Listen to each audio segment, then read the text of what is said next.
The Truth, Part 4, other parts down below. Yeah, so now due to another one of my wife's flippant explosions at the slightest unfounded thing, she wants me to get out the exact day after our divorce court date.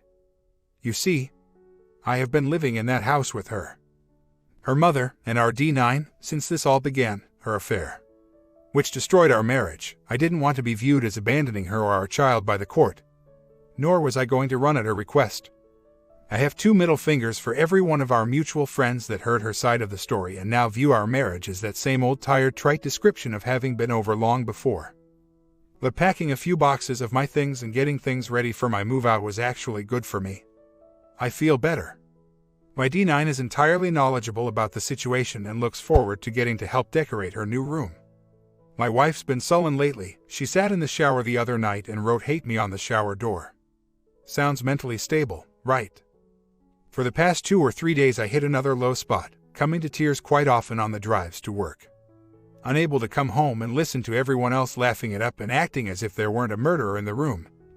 I don't think it's about the marriage being over. I think it is more about my D9, the security that the family brings to her, and becoming another statistic. It is so very hard to think, when everything is out there and unknown. The boxes I packed is one thing, but I have to get a copy of the signed divorce decree into the hands of the finance company before they will approve the loan. Meaning, now I have to move out on or before the 31st, due to my wife's selfish wishes, and she knows all about what is required of me in those terms. Finance companies need for a signed divorce decree to approve the loan, to get into my own place, so she uses that as a method to get at me. By not giving me time to find a place after I can get the decree signed by the judge. I do want to be divorced from her. I do not want to continue to see her or have much to do with her other than what deals with the child. I will be called, I am sure, on a regular basis to come help fix that leaky toilet, or some other benign issue, but sorry, call a plumber. Call your text messaging booty buddy. Call one of the 50 single men that you toss your glamour shots out there on Facebook to fish for compliments. But the unknown just kills me. Where will I live? Will I be able to tie it all together and get out and get into a house? Will the judge be okay with our alternating week parenting plan schedule as agreed to by both parties? How many fits of rage will she explode into to make my life difficult? So, a while back I dumped my FB page, getting on there and seeing my STBX still in contact with those whom I have deemed the enemy, the destroyers of my marriage. Well, along with my wife, but if this guy, and guys, were of any character at all, they wouldn't be hitting on and chatting up a married woman. But she insists on keeping contact with them as they have always been friends, regularly chats with them, regularly texts, and quite possibly still sees them. Even though all this has happened, we are divorcing. I guess one has to have loyalties, right? I could spend hours typing the ways I was there as a husband and a father and a friend in her times of need, and these people were not. Yet it matters nothing to her. It is as if I were a bad guy, whose requests for self-control on her part were seen as controlling and overbearing. Grow up, child. She wants to be friends with me too, and since we have a kid together, I imagine there will need to be some measure of civility. However, friendship is not what I had in mind. Yesterday I had a friend of hers, girl, contact me asking me if I deleted her as a friend, and in response let her know I got rid of my FB page to keep from seeing things that made me stumble and angry. Cutesy posts between wife and her lovers, her friends. So, the response I got from her lifelong girlfriend, of whom I had asked in the past to perhaps mention that this might be wrong to be involved with someone else while she's married, told me that you are never one to embrace change, but you have to grab it by the horns. Sometimes it amazes me how people who aren't going through something as life-changing as a divorce can find the least applicable and actually minimizing and trite things to say. Not being happy about my wife having an affair, destroying our marriage, leaving our child in the wake of it all, and disrupting her life, has become reduced to my unwillingness to embrace change. 7 days until the end of a 16-year-long marriage. I am blessed with a 9-year-old, which at a time made me think this was supposed to be, insert Facebook, just a friend. Subsequent meetings in private, text messages, chats online. These still continue to this day. In fact, I think it has morphed into her support. While I am torn up inside, I look over at her on her cell phone or notebook, and she's grinning ear to ear at some comment by someone somewhere. Our kid started the 4th grade yesterday. She is doing really good, but that's because I am still there. Her mother, my STBX, is still the antithesis of affection, yet portrays the taskmaster type of child raising. At least she does that well. But I get the constant hugs and kisses. And playtime. So, in a week, I go from full-time dad to every other week. Will I do all right? Will I remember it all? Making lunches, getting all her stuff together, homework, being a good dad, making what's left of her family a good one to remember. If I take the cheating card out of the deck and examine them. There were issues between the STBX and I that were ripe for some fallout of some sort, consistent one-sided affection. Being sucked up into a void of entitlement, while no such consideration for any involvement towards me was regarded, ever. Constant verge of financial ruin. Year after year racking the credit cards up only to find an emergency has occurred and yes, get another card to pay for it, my attempts to lead by example. To discuss, to communicate about it all was stonewalled, met with extreme defensiveness. Met with derision and livid hatred towards my assumed attempts at control. But to hear her now say that we had issues communicating, that I wanted different things, yeah, like to not have to be a greeter at Walmart when I retire. One visit to AMC and she sat there in tears, and when it came time for her to speak, she brought up how I did not get up enough or help enough with our child when she was first born, 9 years ago. That was the problem. That is what led you to accept the interest and involvement from an old boyfriend from 25 years ago. To get caught exchanging loving text messages, admitting to meeting him for lunch whilst Christmas shopping for your daughter and I. And then while we were supposed to be working things out, absolutely refusing to stop contact. And again, hating me for suggesting it needed to stop, so. She told me she wanted this divorce. I am at a loss as to find what it was I did, where is my fault in this marriage. Not being a highly paid, careless man. There is no recourse for when your spouse is involved with someone else. It wasn't a lack of romance. As I had exhausted all efforts to show it, flowers, dates, wine, bubble baths. You name it, and she thoroughly enjoyed it. But when it came time that I felt that I needed some attention or involvement with me, I was deemed needy and whiny. Two of the most horrible things you can call someone who exhausts the last few dollars on their paychecks to make you happy, while you literally feel no loving obligation of your own. I guess my fault was marrying a woman that did not know what loving someone was, someone doomed to chasing that initial limerence in every relationship, regardless of her inability to be retroactive. 12 years ago. We separated, I lived in a townhouse by myself, lived the single life. Met and dated women, all to begin to get calls from her. Crying and pleading with me. And about how she wanted to be with me. That I was the one. And now, here we are, I allowed her back into my life. And we had a child together, and now. I got a list of houses from the real estate agent. I need to go through them and pick some to go look at, and then make that move. All these seemingly up-in-the-air issues need to fall just right. And I have become someone very pessimistic about that happening. I am still in the same marital home. Still sleep in the marital bed. Though we cling to the sides like laundry ready to fall to the floor. I am so afraid, okay, there. I admitted it. I am so terrified that I am going to get out there, get into my own place and something like the car breaking down or the bills will be too much. Or that I will begin to break mentally. I still find myself saying to myself how much I hate. Yes, hate, what she has done to our little family. But it wasn't that good. But it was all that was left that I truly had value for. So much else had either been tossed out the window because of the years of obvious neglectful response or had been given up so that I could focus on keeping this family together. Dreams that I had, that due to the current age are not really fulfillable anymore. Between sadness and anger and huge disappointment, I find myself amazed at how much disappointment I lived with. Yes, lived with. Allowing things to be as they were without any regard to myself. As long as our family was intact. Not good. I guess. So, I'm just down to the wire. I have 7 days before the court date to finalize the divorce. Thing is, I will probably be going back to that house even then, living there for at least a while until I can find secure financing. And close on my new house. I wasn't created to be alone though, somehow despite all the divorces I've seen among friends and family members. I somehow derived at least what I think a good marriage should be. That's all I wanted, obviously to a fault as well. I hope her desire for the single life and playtime with boys works out for her. The many things I did to promote and keep that family, house, and home together that were so easily overlooked are going to become drastically obvious. I don't know whether her extreme stubbornness will ever allow her to once again pick up the phone and plead with me to get back together. I really hope not. I can't handle that. Not again. I want to be single for a while too. Obligating myself, even to someone else's feelings, seems like too much right now. I really hope there's a plan for me in all this. I am still 4 days pre-divorce, and all the house hunting and packing, and seemingly I'm moving on stuff. I still worry that I'm going to sink into a dark depression, the likes of something I've never considered possible. I had so much invested in that family of mine. So much, I don't feel it remotely possible to want my wife back, not after this. But still, the residual sense of great loss is overwhelming. Official yesterday, I don't feel anything different. It was, I guess, the bottom step on a staircase to a new life.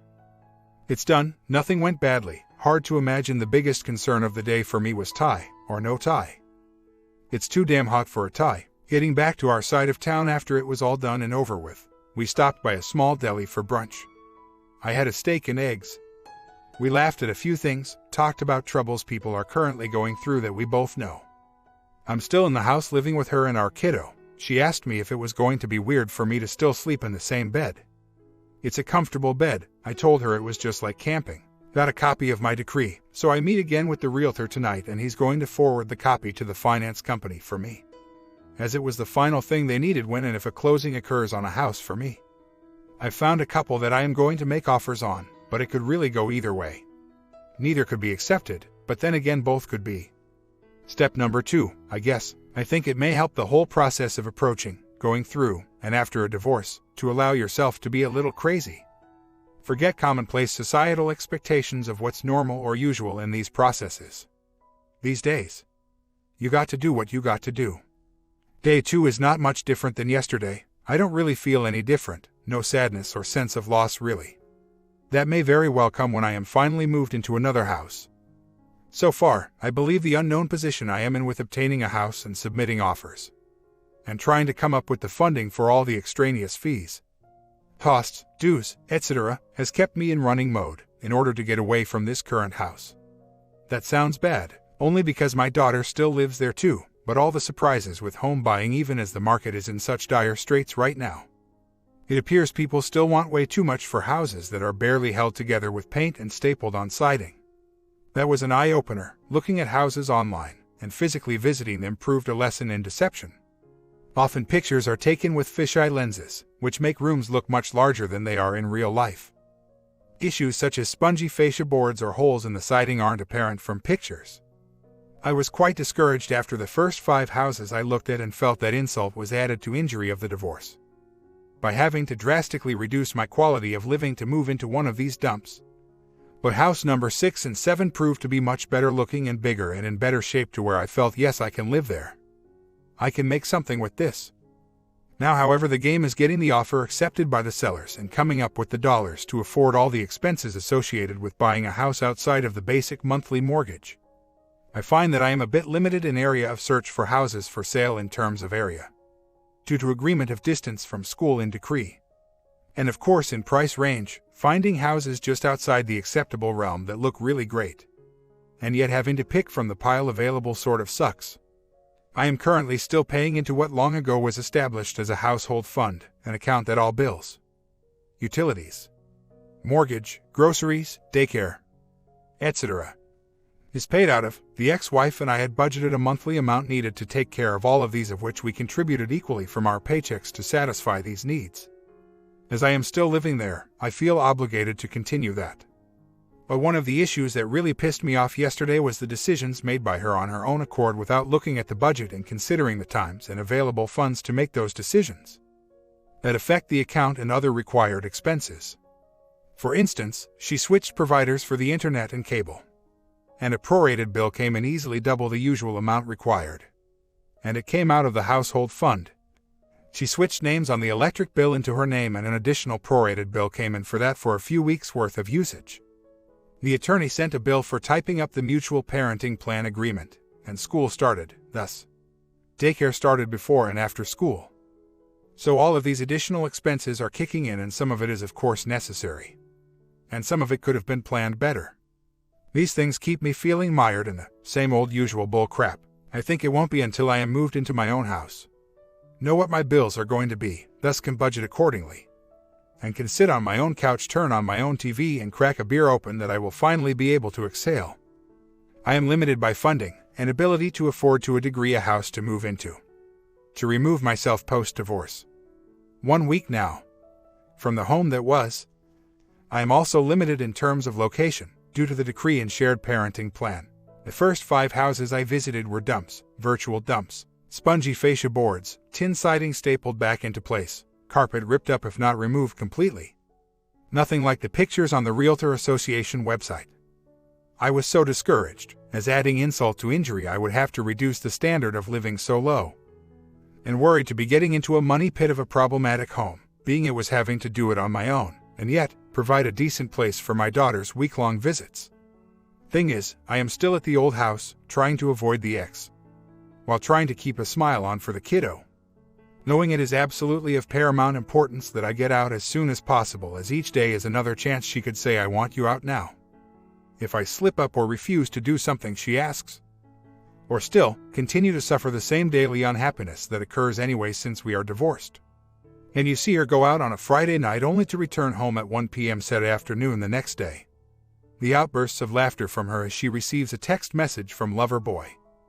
The surprise bills that come in the mail that still living there entitles me to help with. I need so badly to get away from her, but there's no one to go live with for temporary means. She will absolutely lose control of her finances. And it's only a matter of time before that house forecloses. She has $1 in the old household account. So it seems so very important that I go get a house now, to provide a place for my kid in case that goes downhill over there. As I refuse to let my child live in an apartment like I used to for so many years. If I am in an apt, and she forecloses on that house, it would then be very difficult with that on my record for me to be approved for a house afterwards. That risk of her getting foreclosed in the current house is so great that I can't risk being in an apartment. I am already approved, have a pre-approval letter from the finance company. I just can't seem to find a house to go live in. I am so discouraged. I am a 39-year-old man and tired of falling down. Tired of the calls that start with "I have bad news." Tired of hurting, being present while my ex-wife lives like life is everything she ever wanted. Now that she's divorced, from what can she derive the capacity to laugh at all, at anything? And each day that passes there while I am still there, prolongs every little detail that I am trying to get away from. It would have been nice not to have to wait for the divorce to be final so that finance company could have a copy of the decree they required. I've started drinking too much, something to numb the welling up that seems to happen of its own volition. Yesterday I was posting here, feeling so hopeful and full of help, telling others to hang in there. And that they will get better. I didn't cheat and destroy the family, she did. Why is this now being so difficult to get away from? Why am I still having to suffer, Lord? Do you hear me? Are you there? For some reason, even as I drive down the road, going through the motions of a normal, everyday life. Going to get the kid from daycare. Going to work. I don't feel like I am awake. Was it the years of denying how I truly felt towards matters? Issues, knowing with all honesty beforehand that to attempt to address any issue in my marriage would have led to a stone wall. And the only recourse other than that was divorce anyways. Years of a cold and frigid bed, years of being brought to the brink of bankruptcy, years of being hated for suggesting things could be better. But to suggest would be to incite an argument with no real course of action to fix it, but to sit down and shut up. Or divorce. These things that I was ultimately led to believe were mere fantasy. A romanticized and immature portrayal of what I thought things should be between two who married, to be brought to the understanding that I was unrealistic in my imaginings. So, to deal with it, to refrain from appearing weak or unrealistic, I put those things away for good. I labeled them unfair to expect. I sat inside my garage with my face in my hands many times and wondered if I had been a victim of my own misunderstanding of what is real versus what I thought should have been. To support that feeling within myself, I always had that shrewd tone of voice to reflect back at me my childish and unrealistic expectations of what love seemed to me. In time, I know for all honesty, I gave up on those things. To simply maintain a bastardization of a family, I threw those wistful and easily labeled needy or high-maintenance necessities completely out the window. To forget them, to give the possibility that I was wrong about it all a chance. This was when I began to forget myself, when I began to sleep while moving through my days like a blur. To attend to all manners of necessity as a husband and father and caretaker and maintenance man and provider and corner crew. But for me was there so very little coming back, and again to ask or explain a need was to subject myself to scorn and derision, shame and contention, humiliation and neglect. It was as if I was asking the sun not to shine. To have the most basic of expectations was to already be faulty. So, I bought into that. I second-guessed everything I knew should be, to continue to attempt to hold water in my hands and not let it seep through my fingers. Having forgotten myself, I also forgot joy, comfort, peace, trust, hope, how to love, how to be aware. And it has led me to this point now where, since it has been this way for so long, I have forgotten what any of that looked like. It is as if I am still asleep. The days pass and I cannot force awareness of myself. I have truly forgotten who I am, what I stand for. And even if what I stood for was remotely realistic. How mechanical it all seems now, the daily routine like 1,000 days before. I stick the key in the door lock and turn. I open the door to my car and sit within. Almost without any thought at all, I am suddenly driving down the road. And the scenery around me is 1,000 blurs old. What day is today? I don't know if I care, really. I don't know if caring is realistic. The one thing that both stood for value and that brought some sort of meaning to my marriage was my kid. It was as if I had been given an okay from God, that this was all meant to be. That my struggles were for something. That my personal sacrifice of myself was not for the woman whom I used to call wife. This woman, who then found a way to make me an accessory to the destruction of the very lifeline, the very basic necessity of a safe home, to our innocent one. For now, the days still mull through like the drone of an old laundry dryer. I wake up, I make the actions that seem to portray a life that is being lived. But somehow it does not seem half real. It is as if this is some dream, and I will wake up having been in a coma for the last several months. So tired, exhausted from the struggle to awaken from this. All to find I am still right there in bed, eyes closed. I'm still in my old house. Last night, for instance, she was on the phone with someone when I walked into the bedroom, and it evidently was a private call. And she gave me a grimace look and walked into the living room until I left the bedroom, to where she returned and closed the door for privacy. I sank back into my espionage days and pressed my ear against the wall to see if I could hear her conversation, and it was either her talking to some guy or to her girlfriend about some guy. There's about 3 I know of that she's been getting interest from. So it could be any of them. Fact is, I hate that it has any effect on me in the least bit. I ask myself, why does it even remotely matter now? Why do I get upset over this obvious crap? Then what? Living under the same roof brings with it all the glorious details of her new pathetically joyful life of partying to 1 p.m. the next day. Plenty of girlfriends to go out with she has, and men from her past that want a long-term committed relationship for sure.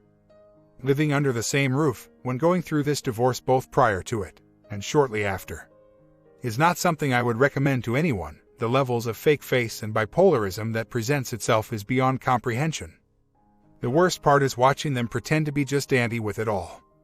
The situation, the destruction of their own marriage and children's lives by their own hand, carries evidently little gravity to it. So, last night I witnessed a few things I would have rather not seen and found myself regressing to states I would rather have not allowed myself. It's the nature of the situation.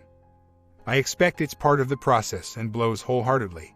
I don't plan on allowing myself to dwell on it, or trip me up. I am well on my way out that door into a new life for myself. I guess I just wanted to post and show everyone else going through these things that it's all normal. But it helps to know what to expect. Initially, due to my desire to have a house available for when the ex gets foreclosed on in the current house, I was holding out to find one and move in. An apartment was not an option, because when she gets foreclosed on in the house, it would possibly affect my ability to then get a house. As well, I wanted a stable place for my child to come live with me whenever her mother wanted to pull one of her all-nighters that has become recently consistent. The purchase of 2 twin beds at this stage of the game was not really viable. Even so, I hadn't planned on staying for so long, and thought the house finding situation would go quickly. I was wrong. I gave the house to my ex, allowing her to stay for as long as she wants and then sell at her leisure if she doesn't get foreclosed on. The rationale was from knowing her self-imposed financial nightmare, and having lived with its effects for 10 years. Plus, it was a place of normalcy for my child. The whole shuffling around part was one of the many effects of her mother's infidelity. I am desperately hoping to hear back from the seller this week, to get closing scheduled. It's been a very long month for sure. Let me get myself going, get my life back together, and not worry about all this. It really does feel like someone is gone, and you are left with no explanation as to why or what, just left to grieve about it. I could sure use some signs of hope for me. I wish I could get onto the positive side of things, instead of continuing to hit them days where I am just a step above breaking down in tears. I didn't deserve this, for as much as I have stood by that woman in all her issues and anti-marriage methods of thinking and acting. I gave away so much. I think I grieve for that. I grieve that so much of it was such a waste. The only thing that brings any consolation is the daughter that I at one time took as a sign that this was going to be all right and gave me hope between my ex and me. Foolish, now that I think about it. I have had a couple of women contact me, asking me when I was going to go hang out with them, but really right now the thought seems distant to me, as if I know I will be distracted by recent events. If the best scenario works out, I will be moved into my new house within 2 weeks. I will be sleeping on the couch as I have no bed yet, and also facing the unknown of the whole monthly budget as it will be. I think once I have an indication of what expenses will be, have a good room set up for my kid, and get into some sort of routine again, I will feel a lot better. Days later, I had hoped to be out of this house before all that happened, but it looks like I didn't escape in time. I get to watch her get ready for her date tonight, in her words invited by someone to go out. I just think it blows, hard to take, not that I didn't expect it at some time, just wish I could have been out here first. Well, she did it, she went on her date. Our kid had a sleepover at a friend's house. Unfortunately, one of my ex-wife's friends who was a facilitator of her irrational thinking due to the divorce she was going through at the time. They were divorcee buddies, despite the vast differences in the situations, but our kid was sleeping over at their house anyways. The ex and our daughter got home at 2 p.m. the next day. I sat outside in my ex-yard in my ex-chair, and asked God why it had to be like this. Why I had to see things like this and endure it. Why the new house I was trying to move into was stumbling block after stumbling block, and that it couldn't just go smoothly. Didn't He want what was best for me? Why would I have to continue to see her do this stuff and continue to hurt? Silly me to expect some sense of consideration for anything. It is my fault for applying reason and expecting rational thinking from someone who has completely lost her mind. Sometimes it's so awfully hard not to think this is some sort of karma happening to me, for something I must have done sometime in the past. I don't know, I messed up. I wish this could have gone more smoothly, and I could have gotten out sooner. I know that if one more person says to me it is what it is, I am going to regurgitate my comment. Part 5 coming soon. Sub and bell and I will get back to working on it right now.